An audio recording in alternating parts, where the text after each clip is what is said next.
Pilipinas. Radyo Publiko. Konsultasyon sa mga legal na suliranin, talakayan hinggil sa batas na magaan mong mauunawaan. Simulan na natin yan. Usaping Legal with Attorney Danny Galang dito sa Radyo Pilipinas 738 AM.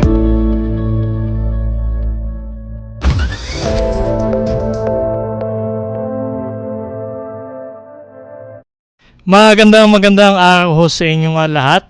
Ngayon ho ay July 11, 2026, Sabado.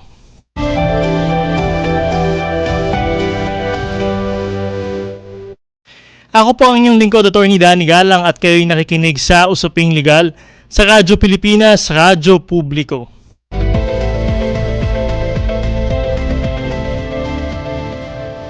At syempre isang maulan na umaga Saturday morning ho sa ating lahat. At nandito pa rin ho yung epekto ng bagyong Inday. Kaya mag-iingat ho tayong lahat.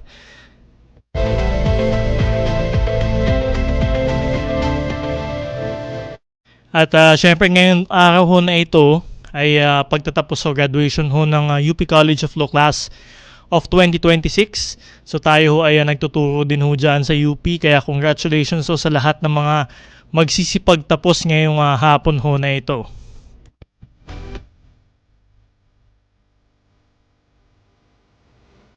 At syempre, dami ho nangyari ngayong linggo. Ito ay kinulong na ho at inaresto si Senator Rodante Marcoleta at iba pa para ho dun sa kasong plunder. Ayan ho, nakita ho natin at siya ho ay kasalukuyang nasa isang hospital facility. No? At syempre, nakita din ho natin yung pagsisimula ng impeachment trial ni Vice President Sara Duterte.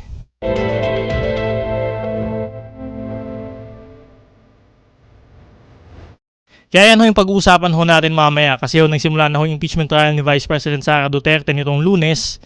Ayan ho, pero meron ho nga ilang abogado na ito kaalyado ho ni Vice President Sara Duterte na gusto hong ipatigil yung kanyang impeachment trial at ho nag-ain ho ng petisyon dito sa Korte Suprema. Kaya yan ho yung pag-uusapan ho natin maya-maya lamang.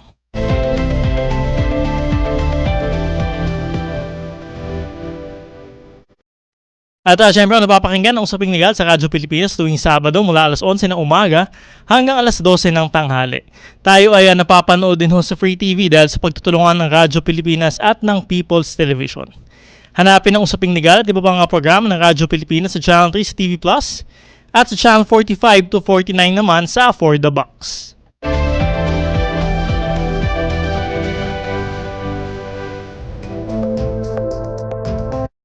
At syempre meron din ho tayong segment sa ating programa, ang Sagot Kita, kung saan maaari kayong sumangguni ng inyong mga katanungang legal.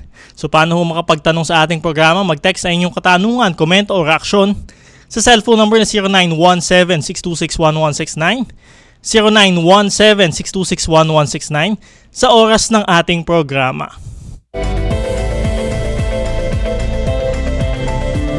At syempre sa mga nasa Facebook naman, maaari din ho kayong mag-comment ng inyong katanungan sa ating live stream sa Usaping Legal Facebook page at sa Facebook page ng Radyo Pilipinas.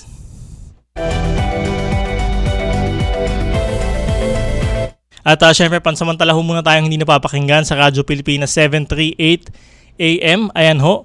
Pero maaari ho kayong tumutok sa Capital 104.3 FM. Ayan ho, mas malinaw naman ho yung tunog sa FM. So pansamantala ho muna tayong hindi napapakinggan sa Radyo Pilipinas kasi inaayos ho yung ating mga signal, yung ating transmitters. So kaya dito muna ho tayo sa Capital 104.3 FM ngayong Sabado ho na ito. Pero syempre tuloy-tuloy pa rin po ang pagtutok ninyo. Nasa Free TV din ho tayo, Channel 3 sa TV Plus, Channel 45 to 49 naman sa For the Box. At syempre sa Facebook naman ho, hanapin nyo lamang ho Radyo Pilipinas Facebook page. Ayan ho, at Usaping Legal, Attorney Danny Galang Facebook page. Naka-live ho tayo dyan ngayon, maaari ho kayong mag-comment ng inyong mga katanungan at sasagutin ho natin yan, babasahin din ho natin yan, ang inyong mga komento.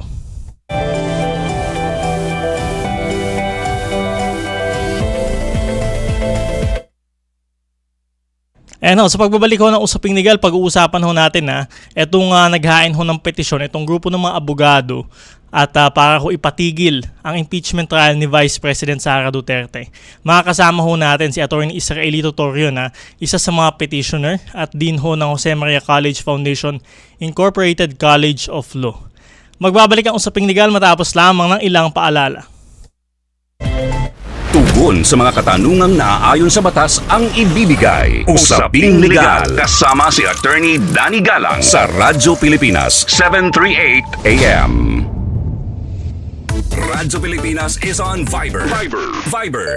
One tap and swipe. Nandyan na lahat. Receive credible news and information. Pati mga trending topics at videos. Sure na meron dito niyan. Stay on track with Radyo Pilipinas on Viber. Pick up real news. Catch the latest and biggest stories. Search Radyo Pilipinas on Viber and hop in to our community. Tulay sa himpapawid ng serbisyo publiko. Radyo Pilipinas. Radyo Publiko.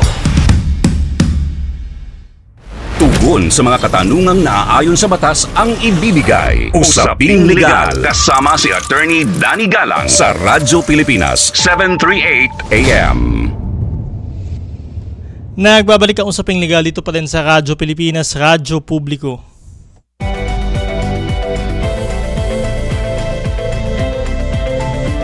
At syempre pinag-uusapan nga ho natin yung impeachment trial ni Vice President Sara Duterte. May mga grupo ho ng abogado na ito naghain ng petisyon sa Korte Suprema para ipatigil ang impeachment trial ni VP Sara Duterte.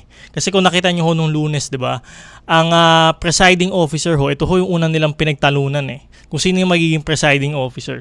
Ito ho bang si Senator Sherwin Gatchalian, Senate President Sherwin Gatchalian, o di kaya naman ho itong si Senator Francis Chis Escudero.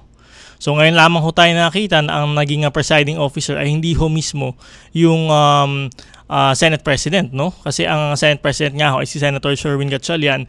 Ang naging presiding officer ho ay ito hong si Senator Chis Escudero. So yan ho yung unang pinagtalunan. At ito ho din yung subject nung itong petisyon nga ho, nitong mga abogado nga ho na nagsasabi na dapat ho ipatigil ang impeachment trial ni VP Sara Duterte dahil may procedural lapse nga ho, no, na sinasabi doon sa pagpili ng naging presiding officer. At ito makakausap po natin yung isa sa mga petitioner. At syempre si Atty. Israelito Torrio ho yan. Siya din ho yung abogado ni Senator Bato de la Rosa. Maya magtatanong din ho tayo tungkol kay Senator Bato de la Rosa kung maaari pa ho ba siyang makilhok doon sa impeachment, diba? Kung ano ho yung nangyayari ho sa kanyang kliyente. At inaayos lamang ho natin yung linya kay Atty. Israelito Torrio. At napanood nyo ho yung impeachment trial nitong nagdaang linggo, no? At talagang ang dami hong nanood niyan.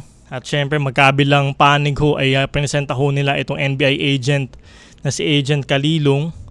At yun nga ho, dahil ho dun sa Article 4, yung pagbabanta ho. Di mo nung pagbabanta ni Vice President Sara Duterte dito kay na PBBM, kina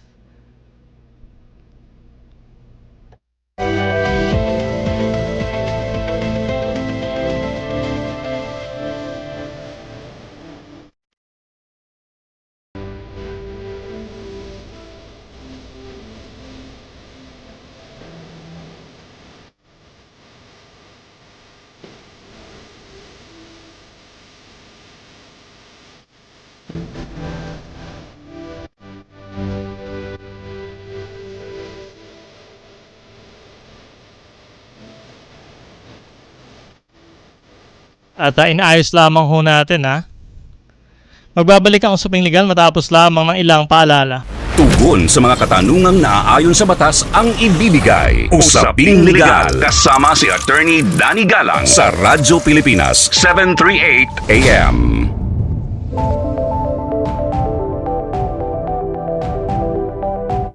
Nagbabalik ang usaping legal dito pa rin sa Radyo Pilipinas, Radyo Publiko. Ito para sa usaping legal natin ngayong araw. Nagsimula na ang impeachment trial ni Vice President Sara Duterte nitong nagdaang Lunes, Hulyo 6. Unang tinalakay ang ika-4 na artikulo ang di umanong pagbabanta ng Vice Presidente kay Pangulong Ferdinand Marcos Jr., First Lady Liza Araneta Marcos at dating House Speaker Martin Romualdez.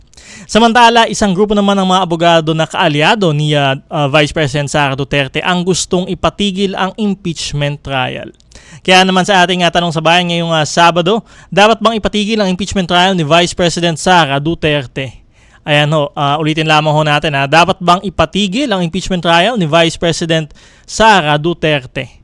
Mag-text na inyong mga komento sa 0917-626-1169, 0917-626-1169, hanapin ang ating live stream sa Radyo Pilipinas Facebook page at sa Usaping Legal, Attorney Danny Galang Facebook page.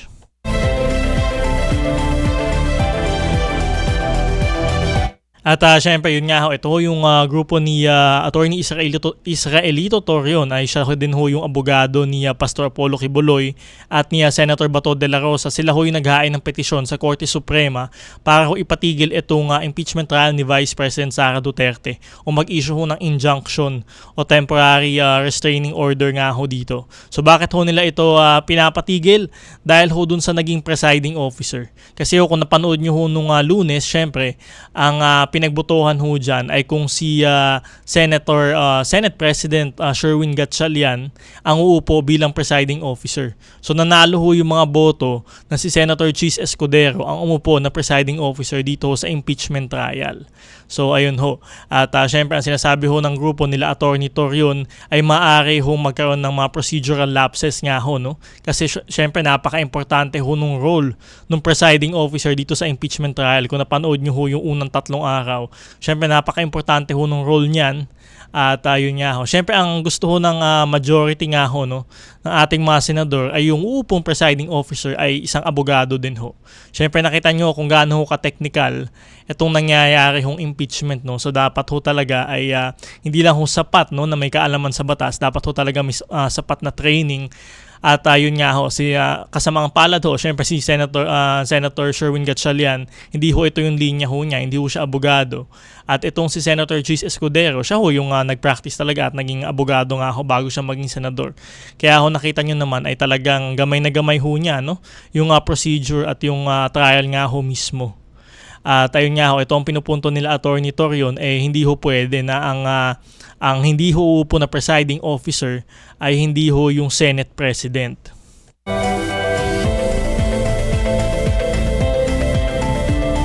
Pero ito, napagtalunan na rin ho ito nung nakarang Lunes, no? Siyempre, ang nakalagay ho sa ating konstitusyon ay yung Senate President ho. Ay yan ho. Siyempre yung impeachment ho ay magiging yung Senado nga ho, no, ay mayroong karapatan ho na bumuo ho ng kanilang sariling impeachment rules, no, para ho doon sa orderly process ng impeachment. So nakalagay lamang ho doon sa ating konstitusyon na kapag ho ang presidente ang mahaharap sa impeachment, yung Chief Justice ang magiging presiding officer. So yun lamang ho yung nakalagay. So everything else na may impeach ho katulad ho ng Vice President, itong mga justices ng Supreme Court, itong mga head ng mga constitutional commissions, ay yung rules on impeachment na ho, nabubuin ng Senado, yun na ho ang bahala kung sino yung magiging presiding officer. So ibig sabihin ho, wala naman hong binabanggit dito sa ating konstitusyon na dapat ho yung Senate President, siya ho ang laging magpre-preside dito sa impeachment trial. Kaya nakita ho natin iyan nitong nakaraang Lunes. Ay syempre meron hong mga sinasabi nga ho, no? May mga sinasabi ho itong mga minority senators na kapag tiningnan ho yung minutes ng Constitutional Commission na nagdebate doon sa konstitusyon ay sinasabi nga ho na Senate President ang magpe-preside at all times doon sa mga gaganapin na impeachment, doon sa mga impeachable officers. Ayan ho, syempre kailangan lang ho natin yung mga minutes or records ng Constitutional Commission ng tama ho, ng mga constitutional na debates, no, doon sa konstitusyon kapag ho hindi malinaw, kapag ho malabo yung sinasabi ng konstitusyon. And in this case ho, malinaw naman ho na sinasabi na kapag ang presidente ang haharap sa impeachment, ang Chief Justice ang magpe-preside. At kung mga ibang officers ho, hindi naman ho sinasabi na ang Senate President ang kailangan mag-preside. Kasi ho, binigyan na ho ng konstitusyon ng malayang pagdedesisyon, no, ang Senado. At yun nga, kung gaganapin ho nila or bubuuin nilang Senate impeachment rules, yun na ho ang magdedesisyon kung sino magiging presiding officer.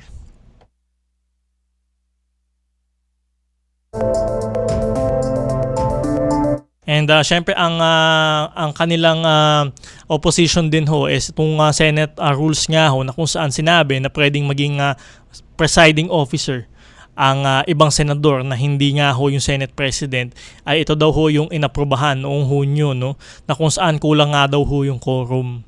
Pero yun nga ho, ito ay nakadulog pa rin ho sa Korte Suprema kung talagang valid nga daw ho yung nangyaring sesyon na. Pero tayo ho, syempre, ang kinakatigan ho natin, yung ruling ho ng Korte Suprema doon sa kaso ng Avellino versus Cuenco, na kung saan doon ho sinasabi na yung majority nga ho, yung pagtatakda ng bilang na majority sa isang Senate session ay ito ho, yung bilang lamang ho ng mga senador na nasa coercive jurisdiction ho ng Senado. So ibig sabihin ho kasi sino lang ho ba yung mga nasa coercive jurisdiction ng Senado noong panahon ho na iyon. So bawas ho kasi doon si Senator Bato de la Rosa na hanggang sa ngayon ho ay nagtatago. Bawas din ho doon si Senator Jinggoy Estrada na nakulong ho, no? At nakapiit pa din ho. So yung 22 ho na iyon, yung majority ho noon is 11 plus 1. So kaya ho naging 12 yung majority or quorum nga ho nung panahon ho na iyon na kung saan pinagdebatihan ho yung Senate impeachment rules. Kaya nandoon ho nakasaad etong presiding officer ay pwede hong maging hindi ho yung Senate President nga ho, no. So kaya ho ganun, pwede hong iba yung Senate President ay yung Senate presiding officer ng impeachment court, iba ho doon sa Senate President. Pero syempre, titingnan pa ho natin yan kung ano yung mangyayari kasi nagpetisyon ho sila sa Korte Suprema. Kung maglalabas ho ba ng temporary restraining order o injunction ang Korte Suprema laban ho dito sa impeachment ni Vice President Sara Duterte.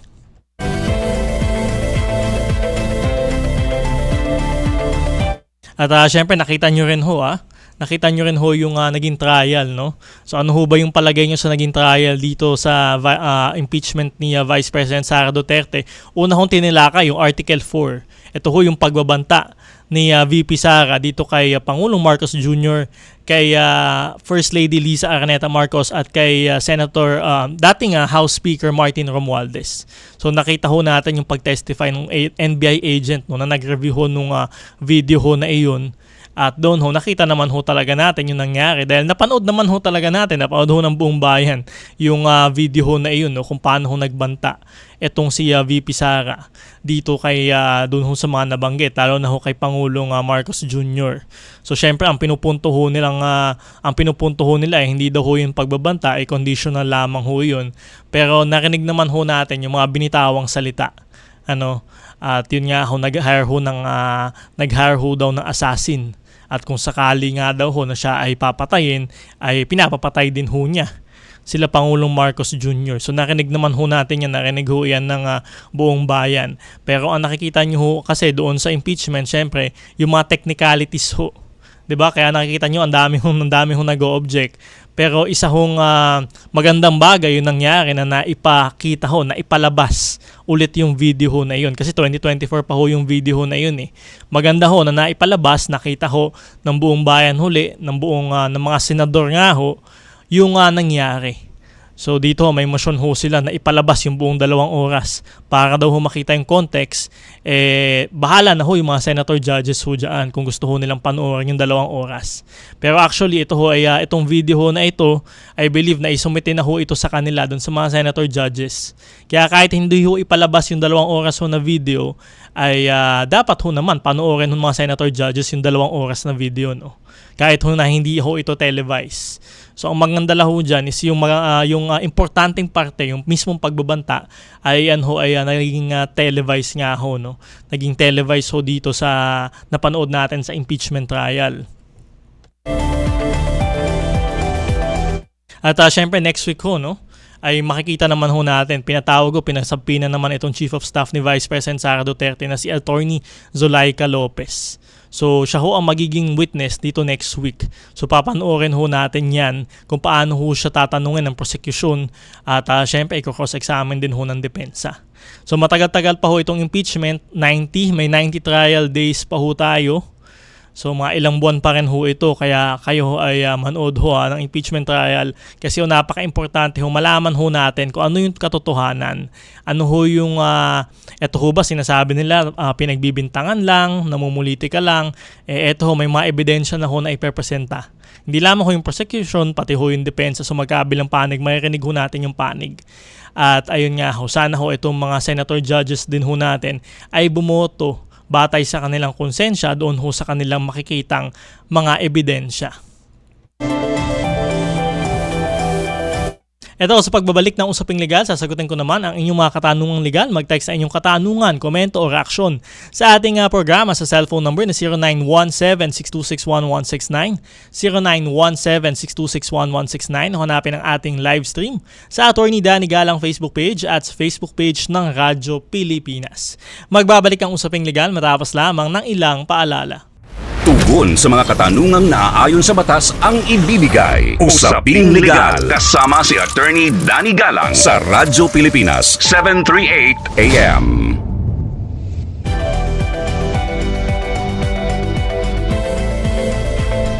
Nagbabalik ang usaping legal dito pa rin sa Radyo Pilipinas, Radyo Publiko. Ito ho, dumako na muna tayo sa ating segment na Sagot Kita. Mga legal concern na nais mabigyang kalinawan. Sagot kita! Mga nasusulat ukol sa batas na hindi lubusang maintindihan. Huwag kang mag-alala. Sagot kita! Sumangguni na kay Attorney Danny Galang dahil dito, Sagot Kita! Dito sa Sagot Kita, sagot ko po kayo at ang inyong mga katanungan legal. Mag-text sa inyong katanungan, komento o reaksyon sa ating programa sa cellphone number na 0917-626-1169, 0917-626-1169. Hanapin ang ating live stream sa Usaping Legal Facebook page at sa Facebook page ng Radyo Pilipinas.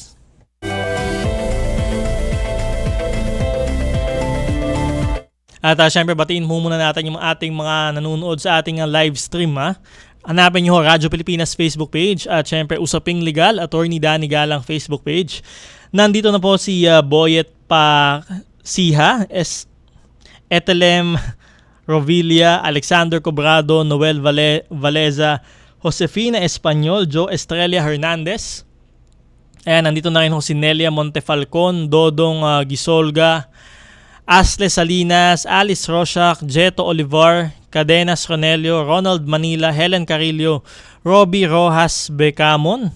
Ayan, present din ho si Jacitan, Fatima Muniz, Jovi Muniz, at syempre si Toshiro Kato. Happy viewing ho sa inyong lahat. Ayan ho, pwede ho kayong mag-comment dyan sa ating Usaping Legal Facebook page at syempre sa Radyo Pilipinas Facebook page.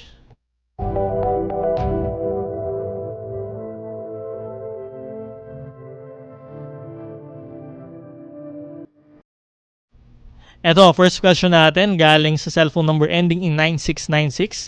Good day po, attorney. Ask ko lang po, pwede po bang gamitin ang leave kahit ikaw po ay naka-floating under agency? Ayan ho. Ayan ho, kung naka-floating status ho kayo, ay syempre o kayo ho ay hindi pinagtatrabaho, ay maaari nyo naman hong gamitin yung inyong mga leave credits. No? Kung meron ho kayong leave credits na natira, ay maaari nyo hong gamitin yan. Pero ang tanong ho natin is, bakit ho kayo magagamit ng leave credits kung naka-floating status na ho kayo? Ibig sabihin ho, hindi ho kayo pinapapasok.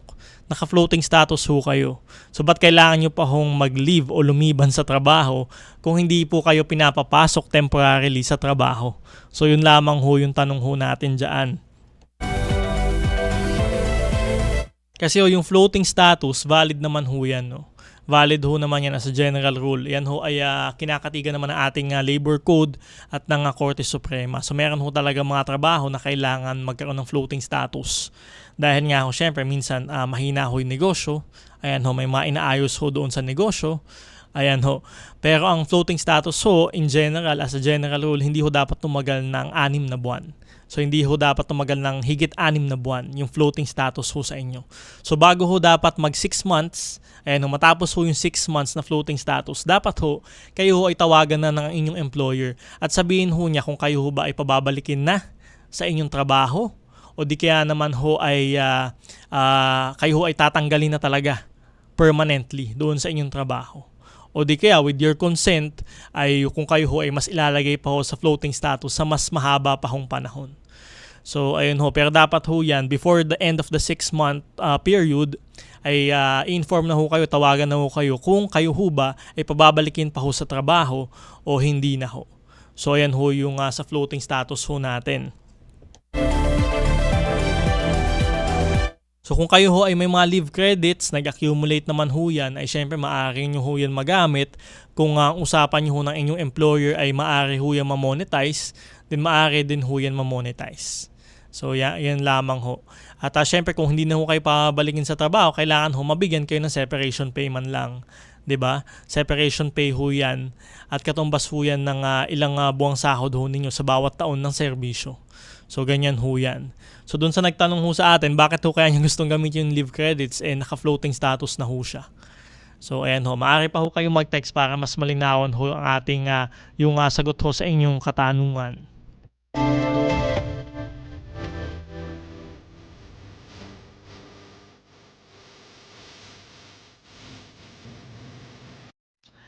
Ito ho, question naman coming from cellphone number ending in 8031. Good day po, sir. Bali lakas loob lang po ako mag-message sa inyo dito sa binanggit niyo po na cellphone number. May concern lang po ako. Dati po akong security guard, pero isa po ako sa na-retrench sa dati kong pinapasukan na kumpanya noong January 10, 2026. Na-floating status po ako ng 6 months until now wala pa din akong duty po. Tanungin ko lang po kung ibibigay pa po ba ng agency ang separation fee ko. Kasi ho, 6 months na po akong floating. Ayan ho, maraming salamat po.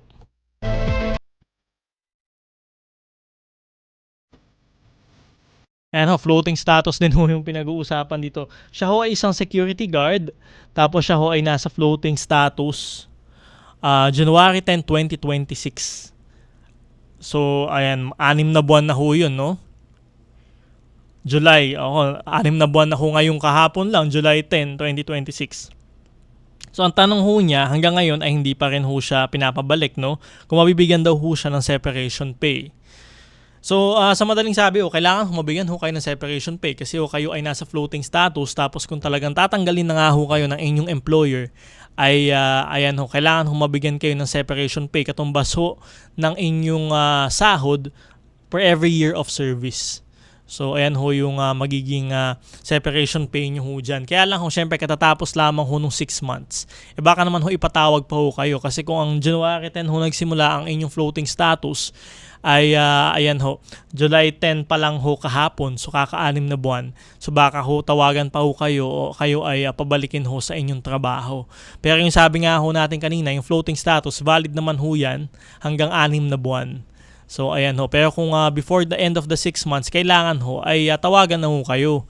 Kung kayo ho ay papabalikin ho ba sa serbisyo o talagang permanente, ay may retrench na ho kayo doon sa inyong pinapasukan na employer o kumpanya.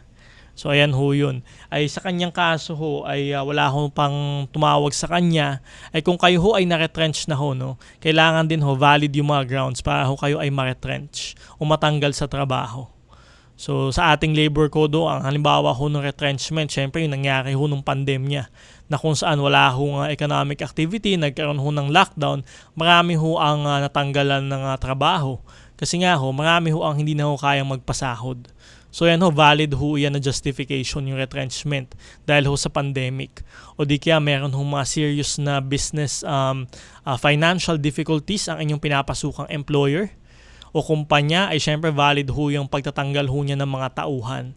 So in this case ho, kung siya ho ay nasa manpower agency, security agency ho yan, ay kung nagkakaroon ho ng financial difficulties ang kumpanya kaya ho siya nagpunta sa floating status at kalaunan siya ho ay ma-retrench, ay valid naman ho yan. Basta obserbahan lamang ho yung due process. So kailangan nyo sabihin dun sa inyong empleyado na i-retrench na ho siya ay ma-retrench na ho. At ito ho ay 30 days before the retrenchment, actual retrenchment. At syempre kailangan nyo din isubmit yung mga pangalan ho ng mga empleyado na matatanggal o maapektuhan ng retrenchment sa Department of Labor and Employment o DOLE. So kailangan nyo ho yan isubmit doon ho sa agency ho na iyon bago yung itinakdang retrenchment. At syempre kailangan nyo hong magbigay din ho ng separation pay, katumbas ho ng sahod ho ng empleyado sa bawat taon ng serbisyo. So, ganun ho. At syempre, may mga computation pa ho yan, separation pay. Depende ho yan kung ilan nung number of years na nga ho doon na nagtatrabaho ho yung empleyado sa inyong kumpanya. At syempre, kung di ho siya mabigyan ng separation pay o di kaya naman ho, ay bigla na lang ho siya natanggal ng walang due process, ay maaari ho yan masabi na equivalent na rin ho yan sa illegal dismissal. So ayan ho, pag sa illegal dismissal, syempre ang kapag ho nakita ng labor arbiter na talagang may panig nga ho, no, na talagang na illegally dismiss yung empleyado, maaari ho siyang ma-reinstate o maibalik sa serbisyo. Ayan ho, mabigyan ng kaukulang damages. At kung hindi na ho possible yung reinstatement ay mabigyan ho ng kaukulang danyos din ho, no, para sa kanyang sinapit. So kung kayo ho ay dumaan ho, nandito na ho sa ganitong proseso, maaari ho kayong, kung wala ho kayong kapasidad na kumuha ng mga abogado, ay maaari ho kayong lumapit sa ating mga Public Attorney's Office o PAO. Nandyan ho yan, nakakalat ho yan sa buong bansa. At syempre sa ating mga Integrated Bar of the Philippines, IBP chapters, nakakalat din ho yan. Usually na-situated ho sila sa mga City Hall. Ayan ho, dito sa ating IBP Quezon City. Nandito ho yan sa Quezon City Hall. Maaari ho kayong lumapit para kung humingi ng advice or tulong legal at humawak ho yung kaso ho ninyo kung dadaan na ho dyan dito sa illegal dismissal. At ayan ho, sana ho ay kayo ho ay tawagan pa ho ng inyong employer at kung maaari ho, sana ho ay maibalik pa ho kayo sa inyong mga trabaho.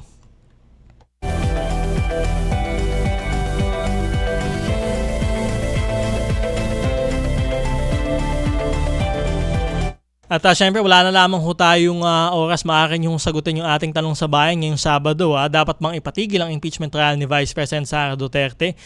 Live din ho ang video natin sa Facebook. Ayan ho, Radyo Pilipinas Facebook page, Usaping Legal Facebook page. At syempre ho sa YouTube, i-upload din ho natin yung video ho natin ho dyan. Ay Usaping Legal, Attorney Danny Galang YouTube channel. Ayan ho, maaari ho kayong maglabas ng inyong mga komento at saloobin ho dyan.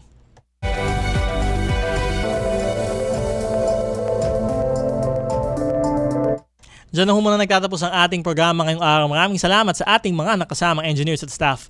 Engineer Rolly Bumatayo at engineer sa lahat ho ng staff na nakasama natin, Sir Arnel Villamor. Ayan ho, magkarinigan ulit tayo sa susunod na Sabado, alas 11 ng umaga hanggang alas 12 ng tanghali. Dito pa din sa Radyo Pilipinas, Radyo Publiko. Muli, ako po si Attorney Danny Galang. Mag-ingat tayong lahat.